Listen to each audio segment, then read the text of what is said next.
क्या दोस्तों आपको पता है हाल ही में रुद्राक्ष कन्वेंशन सेंटर कहां बनाया गया? प्रतिवर्ष विश्व जुनूस दिवस कब मनाया जाता है? उत्तराखंड के नए मुख्य सचिव कौन बने? ऐसे ही 14 बड़ी खबरों को कवर करते हुए हमने आज का बोले तो 7 जुलाई 2021 का करंट अफेयर का वीडियो तैयार किया है। क्वालिटी की दृष्टि से बेस्ट यह वीडियो, आप लास्ट तक देखें। लास्ट में मैं आपसे एक क्वेश्चन पूछूंगा जिसका आंसर आपको नीचे कमेंट बॉक्स में देना है। और अभी तक आपने हमारी जीके 2020 चैनल को सब्सक्राइब नहीं किया है तो सब्सक्राइब कीजिए, पास में जो बेल आइकन है उसे भी प्रेस कर दीजिए, क्योंकि आने वाले हर एक वीडियो की अपडेट आपको सबसे पहले मिले। और पूरे मंथ की पीडीएफ फाइल आप पढ़ना चाहते हैं तो नीचे डिस्क्रिप्शन में लिंक दे दी है, वहां से आप डाउनलोड कर सकते हैं, पढ़ सकते हैं। चलिए बिना वक्त गवाए स्टार्ट करते हैं पहले क्वेश्चन से। संविधान के किस अनुच्छेद के तहत केंद्र सरकार द्वारा प्रत्येक जनगणना के पश्चात परिसीमन आयोग का गठन किया जाता है? दोस्तों, प्रत्येक 10 साल के बाद जनगणना की जाती है। जनगणना के पश्चात एक परिसीमन आयोग का गठन किया जाता है। लेकिन हमारे संविधान के किस अनुच्छेद में यह परिसीमन आयोग से जुड़ा हुआ प्रावधान है? तो हमारे संविधान के अनुच्छेद 82 में इसका जिक्र किया गया है, गठन के बारे में प्रावधान है। तो परिसीमन आयोग का गठन संविधान के अनुच्छेद 82 के अंतर्गत किया जाता है। लेकिन यह परिसीमन आयोग वर्तमान में करंट अफेयर में क्यों आया? क्योंकि परिसीमन आयोग हाल ही में जम्मू कश्मीर के दौरे पर है 4 दिन तक के लिए। तो परिसीमन आयोग जम्मू कश्मीर की कितने दिन की यात्रा पर श्रीनगर पहुंचा है? 4 दिनों की यात्रा पर। और परिसीमन आयोग में कौन कौन शामिल है?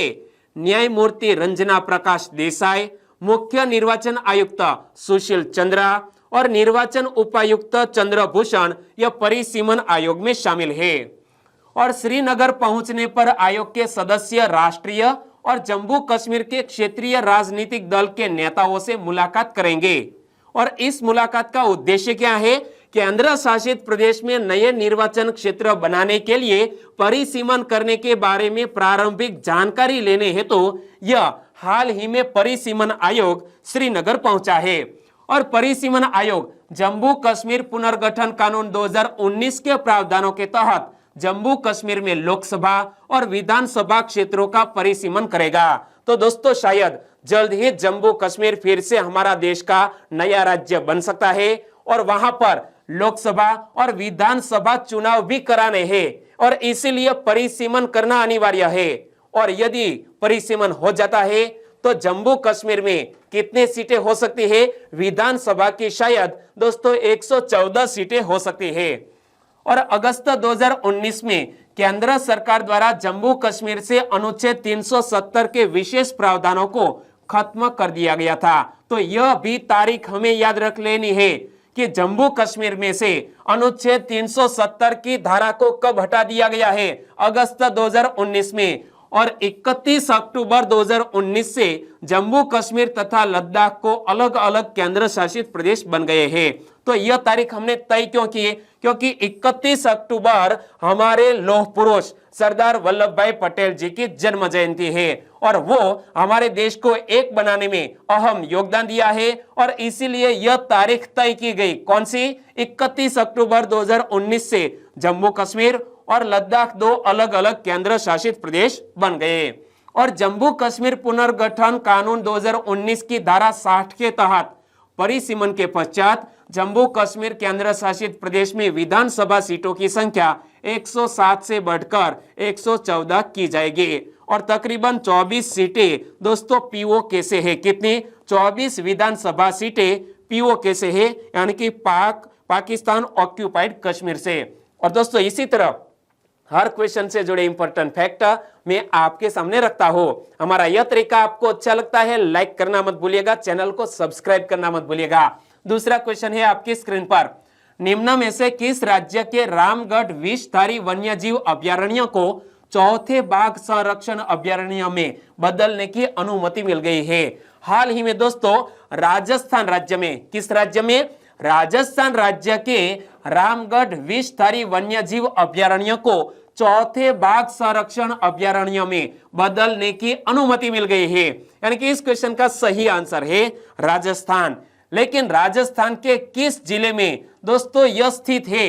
तो देखो, राष्ट्रीय बाघ संरक्षण प्राधिकरण यानी कि एनटीसीए ने राजस्थान के बूंदी जिले में, राजस्थान के किस जिले में? राजस्थान के बूंदी जिले में रामगढ़ विषधारी वन्यजीव अभयारण्य को चौथे बाघ संरक्षण अभयारण्य में बदलने की अनुमति दी है। और यहां पर क्या लिखा है? रामगढ़ में बनेगा राजस्थान का चौथा टाइगर रिजर्व क्षेत्र। तो याद रख लो, रामगढ़ में बनेगा राजस्थान का चौथा टाइगर रिजर्व क्षेत्र। राष्ट्रीय बाघ संरक्षण प्राधिकरण की तकनीकी समिति ने 1071 वर्ग किलोमीटर में फैले राम विषधारी वन्यजीव अभयारण्य को बाघ अभयारण्य में बदलने की अनुमति दी थी। तो दोस्तों याद रख लो, नेशनल टाइगर कंजर्वेशन अथॉरिटी, यदि शॉर्ट नेम पूछ लिया जाए, एनटीसीए का पूर्ण स्वरूप क्या होता है?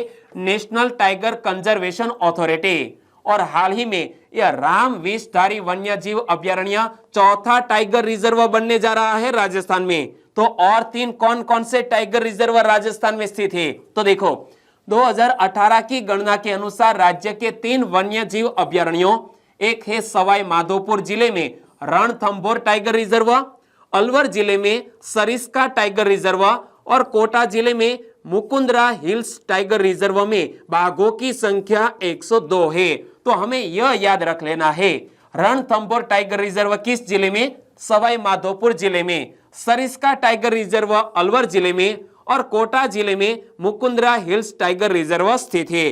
और तीनों में बाघों की संख्या कितनी है? 102। और यहां मैं आपसे एक क्वेश्चन पूछना चाहूंगा कि टाइगर स्टेट का दर्जा किस राज्य को दिया गया है? जिस राज्य में सबसे ज्यादा बाघों की आबादी होती है, इसे हम कह सकते हैं टाइगर स्टेट। तो कौन सा टाइगर स्टेट है? आपको याद है तो नीचे कमेंट सेक्शन में लिखना मत भूलिएगा। और यहां जब जिक्र किया गया है राजस्थान का, तो 2 क्वेश्चन को लेकर पिछले मंथ में राजस्थान करंट अफेयर में रहा। मुख्यमंत्री अनुप्रति कोचिंग योजना की शुरुआत किसने की है? दोस्तों, कॉम्पिटिटिव एग्जामिनेशन की प्रिपरेशन करने के लिए यह मुख्यमंत्री अनुप्रति कोचिंग योजना की शुरुआत राजस्थान सरकार ने की। और मुख्यमंत्री किसान मित्र ऊर्जा योजना किसने शुरू की है? मुख्यमंत्री किसान मित्र ऊर्जा योजना भी राजस्थान सरकार ने शुरू की है। यह 2 क्वेश्चन को लेकर जून 2021 में राजस्थान करंट अफेयर में रहा। तीसरा क्वेश्चन, श्रीनगर के कश्मीर गोल्फ क्लब में गोल्फ प्रशिक्षण अकादमी का शुभारंभ किसने किया? दोस्तों, यह है गोल्फ कोर्स। और गोल्फ कोर्स जहां पर दोस्तों 2014 में यह जम्मू कश्मीर में जो बाढ़ आई थी, इसके कारण यह जो गोल्फ का कोर्स था वो पूरी तरह तबाह हो चुका था और हाल ही में फिर से यह तैयार किया गया है। तो श्रीनगर के कश्मीर गोल्फ क्लब में गोल्फ प्रशिक्षण अकादमी का शुभारंभ हाल ही में किसने किया है? यदि आप अंदाजा लगा सकते हैं कि हमारे वर्तमान खेल मंत्री कौन है? किरेन रिजिजू। लेकिन आपका यह अंदाजा गलत हो सकता है, क्योंकि वहां के उपराज्यपाल मनोज सिन्हा ने श्रीनगर के कश्मीर गोल्फ क्लब में गोल्फ प्रशिक्षण अकादमी का शुभारंभ किया। यानी कि इस क्वेश्चन का सही आंसर है मनोज सिन्हा। इमेज में आप देख सकते हैं, केंद्र शासित प्रदेश जम्मू कश्मीर में लेफ्टिनेंट गवर्नर मनोज सिन्हा ने श्रीनगर के कश्मीर गोल्फ क्लब में गोल्फ प्रशिक्षण अकादमी का शुभारंभ किया। और इस पहल का उद्देश्य क्या है? जम्मू कश्मीर में खेल सुविधाओं को प्रोत्साहन देना और मजबूत करना। इसी उद्देश्य से यह गोल्फ प्रशिक्षण अकादमी का शुभारंभ किया है। किसने? मनोज सिन्हा ने। मनोज सिन्हा बोले तो वर्तमान में जम्मू कश्मीर के लेफ्टिनेंट गवर्नर। किस वर्ष में आई बाढ़ के बाद ऐतिहासिक गोल्फ कोर्स को दुरुस्त करने का कार्य बेहतरीन तरीके से किया गया है? तो जम्मू कश्मीर में 2014 में बाढ़ आई थी और पूरी तरह से तबाह हो चुका था। यह गोल्फ कोर्स फिर से रेडी कर दिया गया है। और समृद्ध इतिहास के साथ प्राचीनतम गोल्फ क्लब में से एक कश्मीर गोल्फ क्लब कोलकाता के रॉयल गोल्फ क्लब के बाद देश में दूसरे स्थान पर है। तो यहां से एक और क्वेश्चन बन सकता है, रॉयल गोल्फ क्लब कहां पर है? कोलकाता में है। चौथा क्वेश्चन, भारतीय जनता पार्टी के प्रणेता और भारतीय जनसंघ के संस्थापक कौन थे? दोस्तों, हाल ही में इस महानुभाव की जन्म जयंती मनाई गई, जिन्होंने भारतीय जनसंघ की स्थापना की और जनसंघ का आगे विलय कर दिया गया और उसके बाद भारतीय जनता पार्टी अस्तित्व में आई। तो भारतीय जनता पार्टी के प्रणेता और भारतीय जनसंघ के संस्थापक कौन? डॉक्टर श्यामा प्रसाद मुखर्जी की हाल ही में जन्म जयंती मनाई गई। यानी कि इस क्वेश्चन का सही आंसर है डॉक्टर श्यामा प्रसाद मुखर्जी। इमेज में आप देख सकते हैं भारतीय जनता पार्टी के प्रणेता और भारतीय जनसंघ के संस्थापक ऐसे डॉक्टर श्यामा प्रसाद मुखर्जी की 6 जुलाई को जन्म जयंती मनाई गई।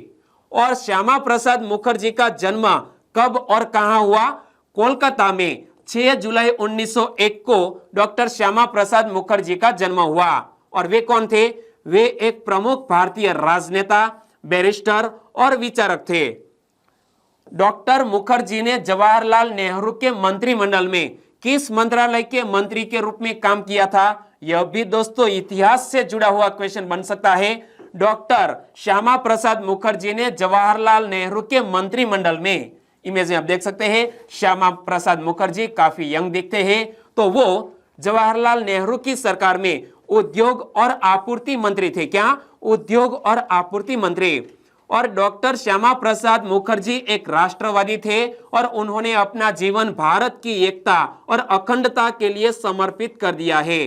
तो दोस्तों आपको याद है कोई ऐसी फैक्ट बात जो डॉक्टर श्यामा प्रसाद मुखर्जी से जुड़ी हुई है?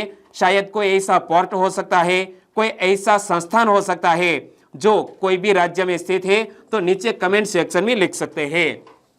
5वां क्वेश्चन, खादी और ग्राम उद्योग आयोग यानी कि केवीआईसी ने राजस्थान के उदयपुर के किस गांव से सूखे भू क्षेत्र पर बांस मरु उद्यान यानी कि बोल्डर नामक एक परियोजना शुरू की है?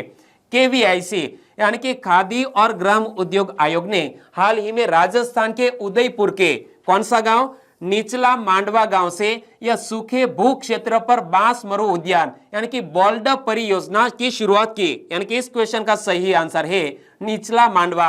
और दोस्तों यह क्वेश्चन पूछ लिया जाए, हाल ही में सुर्खियों में रहा निचला मांडवा गांव राजस्थान के किस जिले में स्थित है? राजस्थान के उदयपुर जिले में यह निचला मांडवा गांव स्थित है, जहां पर हाल ही में केवीआईसी ने एक परियोजना का शुभारंभ किया है जिसका नाम है सूखे भू क्षेत्र पर बांस मरु उद्यान यानी कि बोल्डर परियोजना। बोल्डर परियोजना के अंतर्गत विशेष रूप से असम से लाए गए बांस की विशेष प्रजातियों, 2 प्रजातियां असम से लाई गई है, बांस की प्रजातियां है जिसका नाम है बम्बूसा टुल्डा और दूसरी प्रजाति का नाम है बम्बूसा पॉलीमॉर्फा। क्या? यह बम्बूसा टुल्डा और बम्बूसा पॉलीमॉर्फा यह दोनों प्रजातियों के 5000 पौधों को निचला मांडवा ग्राम पंचायत की 25 बीघा लगभग 16 एकड़ खाली शुष्क भूमि पर यह बांस के पौधे लगाए जाएंगे और यह बांस से हरा भरा एक वन बन जाएगा। और इस तरह केवीआईसी ने एक ही स्थान पर एक ही दिन में सर्वाधिक संख्या में बांस के पौधे लगाने का एक विश्व रिकॉर्ड बनाया है।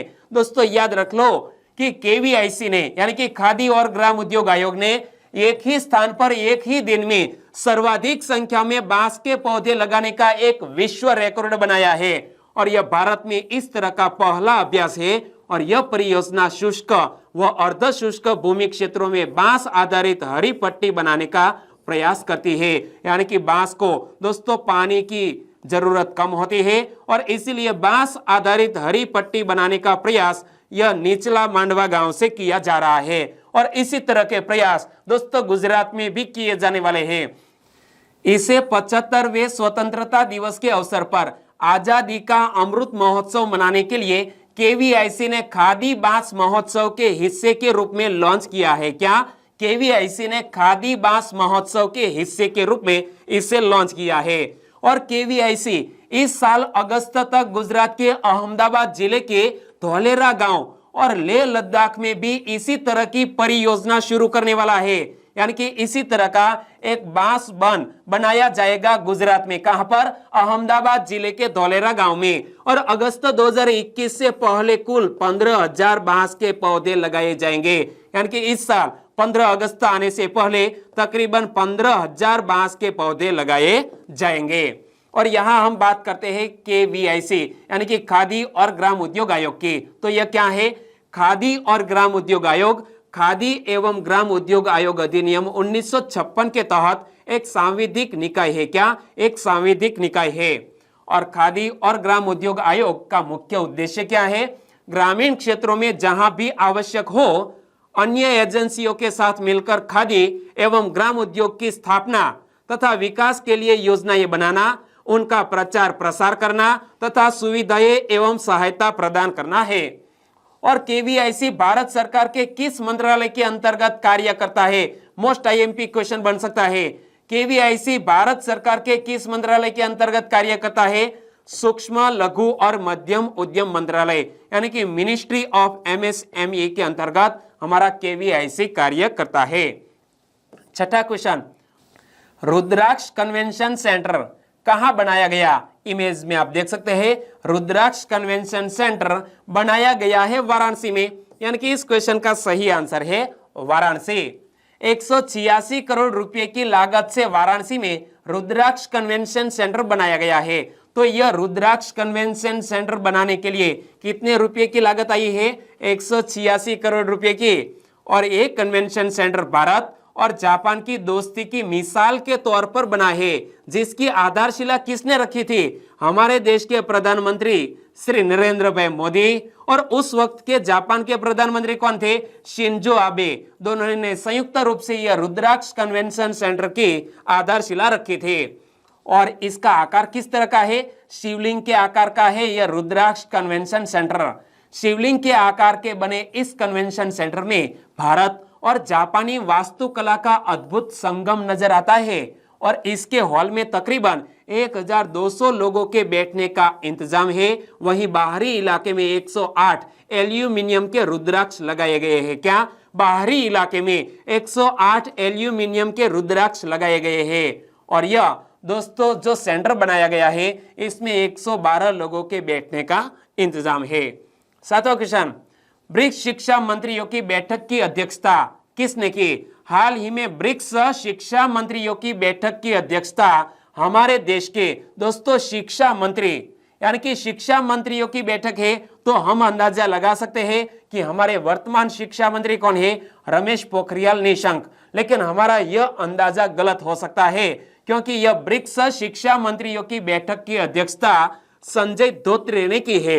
यानी कि इस क्वेश्चन का सही आंसर है संजय धोत्रे।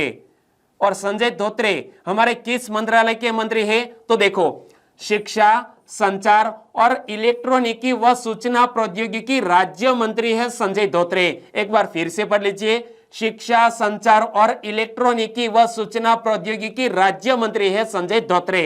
संजय धोत्रे ने वर्चुअल माध्यम के जरिए 8वीं ब्रिक्स शिक्षा मंत्रियों की बैठक की अध्यक्षता की। और इसका आयोजन इस वर्ष भारत की मेजबानी में आयोजित किए जा रहे 13वें ब्रिक्स शिखर सम्मेलन का एक हिस्सा है। तो याद रखो कि ब्रिक्स शिखर सम्मेलन का मेजबान देश कौन है? हमारा भारत देश। और यह 8वीं ब्रिक्स शिक्षा मंत्रियों की बैठक हाल ही में संपन्न हुई और जिसमें हमारा प्रतिनिधित्व किया है श्री संजय धोत्रे ने। और वहीं ब्रिक्स देशों के वरिष्ठ शिक्षा अधिकारियों ने भी ब्रिक्स शिक्षा मंत्रियों की बैठक में पहले 2 जुलाई को ही बैठक आयोजित की गई थी, इसमें हिस्सा लिया था। 8वां क्वेश्चन, हाल ही में विश्व जूनोस दिवस कब मनाया गया? प्रति वर्ष वर्ल्ड जूनोस डे मनाया जाता है 6 जुलाई को। यानी कि इस क्वेश्चन का सही आंसर है 6 जुलाई। कल ही यह विश्व जूनोस दिवस मनाया गया। यानी कि इस क्वेश्चन का सही आंसर है 6 जुलाई। हर साल 6 जुलाई को जूनोटिक रोगों को जोखिम के बारे में जागरूकता बढ़ाने के लिए विश्व जूनोस दिवस मनाया जाता है। और यहाँ पर पढ़ सकते हैं 6 जुलाई को वर्ल्ड जूनोस डे मनाया गया। जूनोस संक्रामक रोग है जो जानवरों से मनुष्यों में फैल सकता है और इसके विपरीत या तो जानवरों के सीधे संपर्क में या अप्रत्यक्ष रूप से वेक्टर जनित या खाद्य जनित के जरिए फैल सकता है। और वायरस, बैक्टीरिया और परजीवी के माध्यम से जो रोग फैलता है इसे हम कह सकते हैं संक्रामक रोग। और इस दिन की शुरुआत 6 जुलाई 1885 से हुई थी, जब लुई पास्चर ने रेबीज वायरस के खिलाफ पहला टीका सफलतापूर्वक प्रशासित किया था, जो एक जूनोटिक बीमारी है। यानी कि रेबीज एक जूनोटिक बीमारी है। और दोस्तों एक साइंटिस्ट जिसका नाम है लुई पास्चर ने 6 जुलाई 1885 को यह रेबीज वायरस के खिलाफ पहला टीका सफलतापूर्वक प्रशासित किया था। और इसीलिए यह वर्ल्ड जूनोस डे प्रति वर्ष मनाया जाता है 6 जुलाई को। नवा क्वेश्चन, कार्स्टन वारहोल्म ने बिस्लेट खेलों के दौरान कौन सी स्पर्धा में विश्व रिकॉर्ड तोड़ा है? इमेज में आप देख सकते हैं, नाम है कार्स्टन वारहोल्म और वो दोस्तों किस देश के हैं? नॉर्वे देश के हैं। और नॉर्वे देश के यह एथलीट ने 400 मीटर बाधा दौड़ में यानी कि 400 मीटर हर्डल में एक नया वर्ल्ड रिकॉर्ड स्थापित किया है। यानी कि इस क्वेश्चन का सही आंसर है 400 मीटर बाधा दौड़। किस देश के हैं? नॉर्वे। नॉर्वे के 25 वर्षीय एथलीट कार्स्टन वारहोल्म ने बिस्लेट खेलों के दौरान 400 मीटर बाधा दौड़ में लंबे समय से चले आ रहे विश्व रिकॉर्ड को तोड़ दिया है। कितने साल से चला आ रहा था यह कीर्तिमान? 29 साल पुराने रिकॉर्ड को तोड़ दिया है। तो इससे पहले यह रिकॉर्ड 29 साल तक अमेरिकी हर्डलर जिसका नाम है केविन यंग के नाम था और केविन यंग का रिकॉर्ड तोड़ दिया है कार्स्टन वारहोल्म ने। इमेज में आप देख सकते हैं, वो भी दोस्तों अचंभे में है। और यहां पर देखिए, यह है वर्ल्ड रिकॉर्ड और यह नया कीर्तिमान 46.70 सेकंड में स्थापित किया है।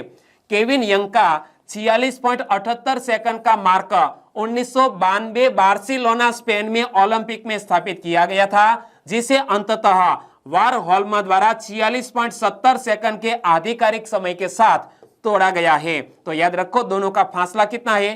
46.70 सेकंड और यहाँ 46.78 सेकंड, यानी कि 0.8 सेकंड के फासले से एक नया कीर्तिमान स्थापित किया है वारहोल्म ने। 10वां क्वेश्चन, टोक्यो ओलंपिक के उद्घाटन समारोह में भारतीय दल के ध्वजवाहक कौन होंगे? टोक्यो ओलंपिक जो 23 जुलाई से शुरू होने वाला है, इसमें हमारे भारतीय दल के ध्वजवाहक कौन होंगे? MC मैरी कॉम और मनप्रीत सिंह दोनों। यानी कि इस क्वेश्चन का सही आंसर है ऑप्शन डी, ए और बी दोनों संयुक्त रूप से टोक्यो ओलंपिक में उद्घाटन समारोह में भारतीय दल के ध्वजवाहक होंगे। यानी कि इस क्वेश्चन का सही आंसर है MC मैरी कॉम और हमारे हॉकी टीम के कप्तान है मनप्रीत सिंह। तो देखो, MC मैरी कॉम एक जानी मानी मुक्केबाज और मनप्रीत सिंह हॉकी के कप्तान। टोक्यो ओलंपिक के उद्घाटन समारोह में भारतीय दल के दोनों ध्वजवाहक होंगे और समापन समारोह में पहलवान बजरंग पुनिया ध्वजवाहक होंगे। तो यह फैक्ट भी याद रख लो कि टोक्यो ओलंपिक के समापन समारोह में भारतीय दल के ध्वजवाहक कौन होंगे? बजरंग पुनिया। और यहां जिक्र किया गया है मैरी कॉम का। MC मैरी कॉम का जन्म 24 नवंबर 1982 को किस राज्य में? मणिपुर राज्य में हुआ और उन्होंने 6 बार विश्व चैंपियनशिप में स्वर्ण पदक जीता और वे भारत की महिला मुक्केबाजों के लिए प्रेरणा की स्रोत बनी। उन्हें मैग्निफिसेंट मैरी, एक इनका उपनाम भी है, मैग्निफिसेंट मैरी के नाम से भी जाना जाता है और वे 6 बार विश्व एमेच्योर मुक्केबाजी चैंपियनशिप जीतने वाली पहली भारतीय महिला भी बन गई है। मैरी कॉम ने 2012 के लंदन ओलंपिक खेलों में 51 किलोग्राम वर्ग के फ्लाईवेट श्रेणी में कांस्य पदक हासिल किया था। वे दक्षिण कोरिया के इंचियोन में 2014 के एशियाई खेलों में स्वर्ण पदक जीतने वाली पहली भारतीय महिला मुक्केबाज भी बने थे और उन्होंने 2018 के राष्ट्रमंडल खेलों में यानी कि कॉमनवेल्थ गेम में स्वर्ण पदक हासिल किया और वे इस मुकाम पर पहुंचने वाली पहली भारतीय मुक्केबाज भी बने। और राष्ट्रपति ने 25 अप्रैल 2016 को मैरी कॉम को राज्यसभा के सदस्य के रूप में भी नामित किया। उन्हें 2020 में देश के दूसरे सबसे नागरिक पुरस्कार यानी कि पद्म विभूषण से नवाजा गया है। यानी कि एक के बाद एक नया कीर्तिमान स्थापित किया है MC मैरी कॉम ने। वो सभी मैंने आपको बताए, वो आपको याद रख लेने हैं। और अब बात करते हैं मनप्रीत सिंह के। मनप्रीत सिंह का पूर्ण नाम क्या है? मनप्रीत सिंह पवार। मनप्रीत सिंह का जन्म कब? 26 जून 1992 को। और मनप्रीत सिंह एक भारतीय फील्ड हॉकी खिलाड़ी और मई 2017 से भारत की राष्ट्रीय फील्ड हॉकी टीम के मौजूदा कप्तान भी है, जो ध्वजवाहक बनेंगे टोक्यो ओलंपिक में। 11वां क्वेश्चन, 52वां अंतरराष्ट्रीय फिल्म महोत्सव कहां आयोजित किया जाएगा? यह 52वां अंतरराष्ट्रीय फिल्म महोत्सव गोवा में आयोजित किया जाएगा। यानी कि इस क्वेश्चन का सही आंसर है गोवा। और यहाँ इस टाइटल को पढ़िए, यह 52वां international film festival of India कहां पर? गोवा में आयोजित किया जाएगा। कब? 20 नवंबर से 28 नवंबर की समयावधि के बीच यह दोस्तों 52वां अंतरराष्ट्रीय फिल्म फेस्टिवल आयोजित किया जाएगा। भारतीय अंतरराष्ट्रीय फिल्म महोत्सव यानी कि IFFI international film festival of India का यह 52वां संस्करण 20 से 28 नवंबर 2021 तक गोवा में आयोजित किया जाएगा।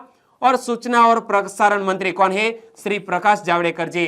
प्रकाश जावड़ेकर जी द्वारा 52वें IFFI के लिए विनिमय और पोस्टर जारी किए गए। इमेज आप देख सकते हैं पोस्टर जारी करते हुए। और भारतीय सिनेमा के लीजेंड कौन? यह श्री सत्यजीत रे। तो सत्यजीत रे की इस साल 100वीं जन्म जयंती हमारा भारत देश मना रहा है। उनकी याद में एक नया अवार्ड भी स्थापित किया गया है। भारतीय सिनेमा के लीजेंड श्री सत्यजीत रे की जन्म शताब्दी के अवसर पर इस वर्ष से शुरू होने वाले international film festival of India में इस वर्ष से सिनेमा में उत्कृष्टता के लिए सत्यजीत रे लाइफ टाइम अचीवमेंट अवार्ड की भी शुरुआत की गई है। तो यह याद रख लीजिए, सिनेमा में उत्कृष्टता के लिए किसी भी फिल्म अभिनेता को यह सत्यजीत रे लाइफ टाइम अचीवमेंट अवार्ड से इस बार नवाजा जाएगा। 12वां question, lady doctors the untold stories of India's first woman in medicine पुस्तक किसने लिखे है? और इस किताब की फ्रंट पेज को इमेज में आप देख सकते हैं। क्या नाम है?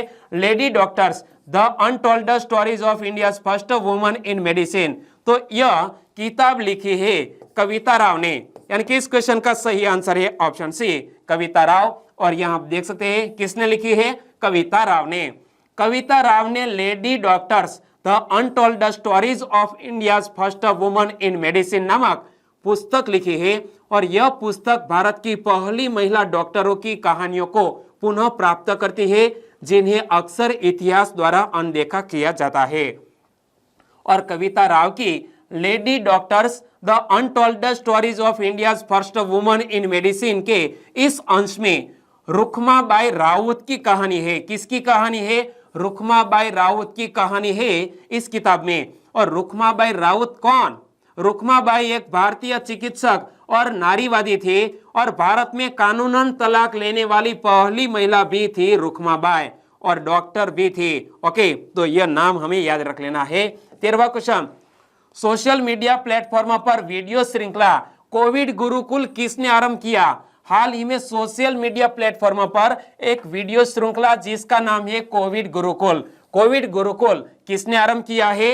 आरंभ किया है हमारे स्वास्थ्य मंत्रालय ने, यानी कि इस क्वेश्चन का सही आंसर है ऑप्शन बी, स्वास्थ्य मंत्रालय।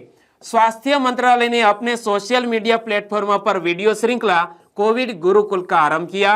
और वीडियो श्रृंखला कोविड गुरुकुल का उद्देश्य क्या है?